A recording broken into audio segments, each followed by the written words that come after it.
last lecture, I suggested that despite a booming economy in the 1990s, the majority of Americans didn't see much improvement in their standard of living. Most of the gains associated with that boom went to the elite, and so the gap between the rich and the poor widened. Now that we are in a protracted recession, those inequalities will certainly continue and they will likely worsen. Now, one of the reasons that we've seen a widening gap between the rich and the poor over the past 30 years is that it's become easier for the rich to get richer. Since the 1980s, for example, taxes on the richest Americans have declined. Another reason for this inequality is that there's been a decline in good jobs and a rise in bad jobs. What exactly is a bad job, and what are the implications for American workers? I'll explore these questions in this lecture on working in America. Since the 1970s, the American economy has been transformed. Now, for most of the 20th century, our economy was based primarily on manufacturing. American factory workers made things that were sold throughout the country and around the world, and most of those workers were unionized. They earned a good living, and they made enough money to buy a home in the suburbs and put their kids through school. Beginning in the 1970s, however, manufacturing began to decline in this country. Many of those good-paying factory jobs went overseas to low-wage countries like China, Mexico, and Bangladesh. The decline in manufacturing meant considerable unemployment in cities where factories once predominated, places like Cleveland, Detroit, Pittsburgh. America lost an estimated 6 million factory jobs between 1970 and 2000. As jobs in manufacturing disappeared, our economy shifted from being industrial to post-industrial. In a post-industrial economy, the service sector predominates. The service sector includes high-end services, things like accounting and medicine. It also includes low-end services, things like cooking and childcare.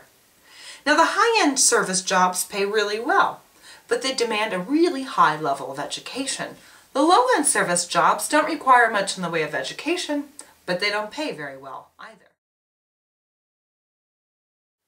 To illustrate this transformation, I had you read a New York Times article called "No Degree and No Way Back to the Middle." The article highlights the case of Jeff Martinelli.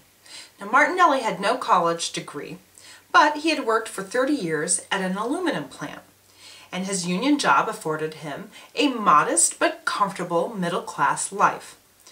When the factory closed, though, Martinelli didn't have the education to command a good job.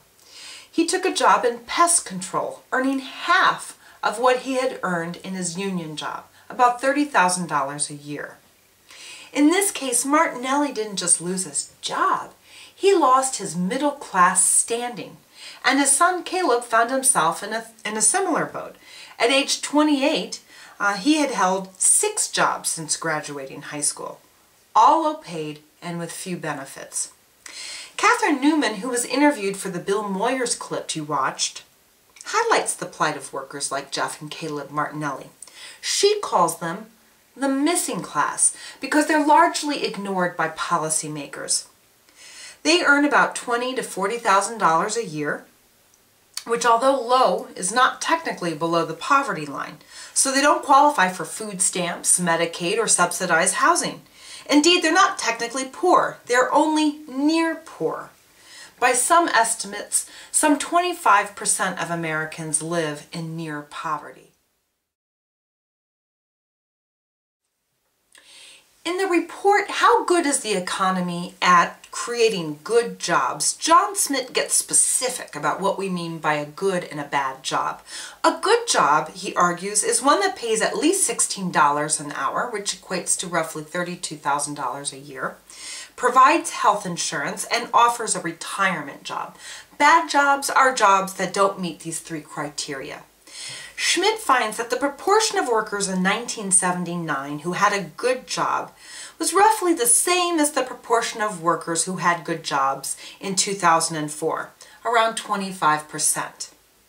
In contrast, a little over 25% of workers in 1979 and in 2004 had bad jobs.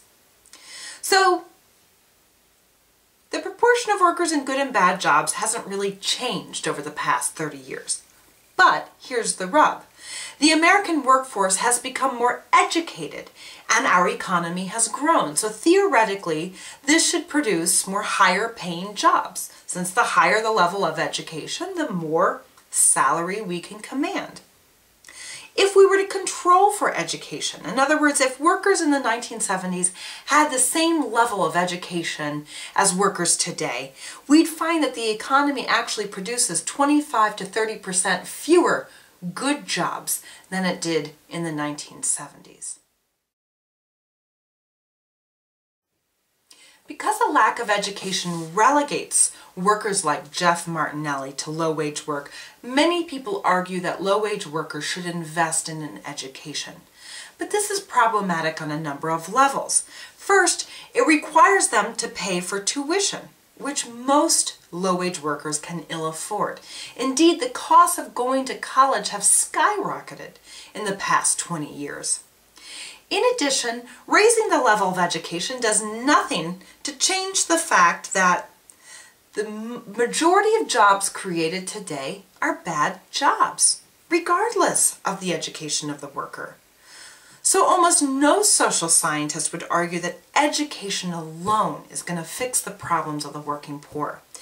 Instead, scholars like Newman call for higher minimum wage standards and labor laws that make it easier for workers to organize into unions. Both measures would increase wages. Scholars like Newman and Schmidt also argue that we need more affordable health care and child care subsidies, both of which would mitigate the risk of poverty. But most important, we need a national conversation about how the American dream, the idea that if you work hard and play by the rules, you'll get rewarded. That American dream is deteriorating rapidly in the hearts and minds of American workers. Thank you.